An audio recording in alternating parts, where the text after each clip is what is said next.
Hello. Good day. Week 34. 34. What episode are we on? Up to 170? 170. Yes. Yes. What And happened we this week? finally made it to the séance. Finally, yes. Said we would. Like you said, we took get all there, week to get there, right? but we finally made it at the very end. So, Build up to the séance. How did we get there? We started off the week with Carolyn freaking out that David was still at his mother's for the sleepover and he hadn't returned yet, but when he did, he was fine, and he told Vicky about this dream that he had, which she later tells Guthrie about, about something about him being in like the darkness, and then there's like a light at the end, but it's like crackling or something, so like supposedly fire. And yeah, of course, so, everything's fire. Everything is fire. So that was that big thing. Mm-hmm. Burke's finally getting in on the action a bit. Yes. Yep. We had Joe too. We had Joe show up briefly.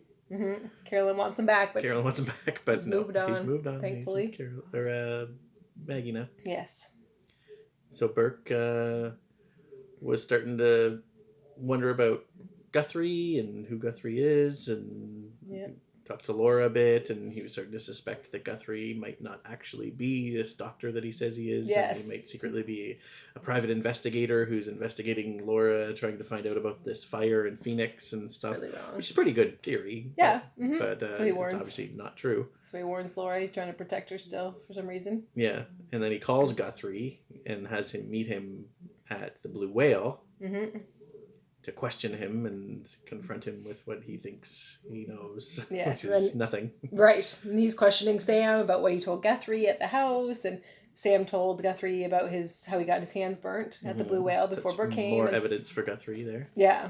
So then Burke tells Sam just to like not trust him, don't talk to him, kind of thing. Mm-hmm. No one trusts between Roger and Burke. They could get together on this one because they finally agree on something that they don't they trust. Can team up. Guthrie. Mm-hmm. What else do we have?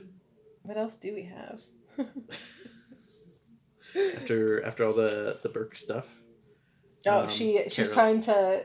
Laura's trying to rush Roger to get David and go. She's like, we don't have to have things finalized or whatever. I'm running out of time. I need to take him now. Yeah. She's running out of time, huh? So she knows something is. So what's going on? So he called Frank and had Frank rush over the next day or whatever it was to sort of get down to business with the divorce proceedings. And he was asking about Carolyn's rights, and she has rights over everything, but apparently something about goes to the trustees until she's of age or something, like they can advise her or something. What age though? I thought she was 18. I don't know. I would have thought 18, but yeah, who knows? Maybe they just changed it. Maybe she's 17 now. I don't know. Yeah. Carolyn went to visit Laura. Yes, I was like, no, don't go there. Confronted her on that to expose her lie about not having seen Elizabeth on the night that she went into her trance. And Laura was all sweet about it, and she's like, oh no, she just came to see how I was, and everything was fine. And I was surprised Vicky didn't tackle her down to like stop her from going there. Yeah, exactly. Kind of blew their story there. And then Guthrie visited Laura as well, and asked if how Liz seemed on that night, because now they all know that she saw her last. So he came and asked her like how did she seem, and so she said that she was fine as well. And so he invited her to the séance, and she said no, she does not want to. She does not want to come to the séance. We had a scary moment though with Carolyn when Carolyn left, and then Laura started looking into the fire with her creepy eyes, and it looked like she was going to do something to Carolyn like she did to Elizabeth, but that didn't happen for some reason. So she didn't want to go to the séance. And then Carolyn was all wishy-washy about the séance too. She wanted it, and then she was freaking out, saying, I'll never see my mother alive again, and all this stuff. And then so she was like, the séance is canceled, and she left the room, but then she came back and was like, no, anything that we can do to help my mother, let's do it. And so off they went to do the séance. Mm-hmm. And Vicky was afraid that something was going to happen to her during it. Which I don't know what she was afraid of, but something kind of did happen, because Josette tried to speak through her. Mm-hmm. Which was mostly moans at the beginning. Yeah. Started out as moans. And then, boom! The doors slam open, and Laura. Who's standing there? Laura shows up. David. No, yeah. No, because Johnson was watching David so that he couldn't. Oh, yes. He wouldn't come down if he woke up. Right. That was her big part this week. Mm-hmm. So then Laura shows up and changed her mind, I guess. Yeah, she wants to come, and Roger's actually like, "Oh no, I think this is like a real thing now," which is good. And Guthrie was excited that it seemed that it was working so quickly, so that it seemed that Josette was eager. Set up too. Yes, that she was just that's eager to say something and that it's important. So then she does.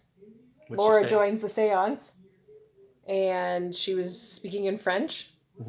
It's a good thing we're Canadian because we could translate. Because I don't know if my French is a little rusty, but we got the gist of what she was talking about. Yeah, about, somebody dead walking on someone who's dead but not dead, and was walking about, and flames, and a little boy, and and more flames. Yes, up to the ceiling, and then something about someone from the devil or devilish something. And her name is, and then Laura does her creepy stare, and Vicky screams. And like kind of collapses onto the table. And that's where we ended. Yes. And they all lived happily ever after. I'm sure of it. So there you have it. That was the week in a nutshell. Yeah. What's next week? Where do we go from here? I don't know what happened. I know that it seems that Laura is powerful and she can kind of scare Josette away with her stare, which I think she can scare anyone away with her stare. Just with her voice, yeah. So scared me away. So maybe I don't know, maybe Vicky will be in some sort of weird trance too. No, I think so. Maybe. Or maybe Vicky will just be permanently Josette from now on, speaking French, walking around and excellent. I don't know what's gonna come of it. It's too bad that stupid Laura showed up, but obviously that was a good thing to keep the suspense going. Yeah. Perfectly calculated to keep you in suspense. Yes. Guthrie recorded the whole thing, so maybe they will find a way to translate. If none of them knows French, maybe they'll... I'm sure there is, yeah. I was thinking that they get someone in that spoke French and figure out what she was saying. But not that that gives anything away. I mean, they talk about the flames and stuff. They're already suspicious of Laura and flames and the fire or whatever. So maybe they'll figure something out from that. But otherwise, she didn't say her name, so... Yep. I don't know. Do you think the seance is over, or do you think it's going to continue? I think it's over. It's over? Yeah. I don't know how you come back from that. Unless Vicky insists on going again. That would be the only way that they could. If she wakes up and says, like, no, we need to do this again. Otherwise, it's over. Yeah. Okay. Anything else? That's all I got. Okay. You got anything else? I don't think so. All right. Bye. Bye.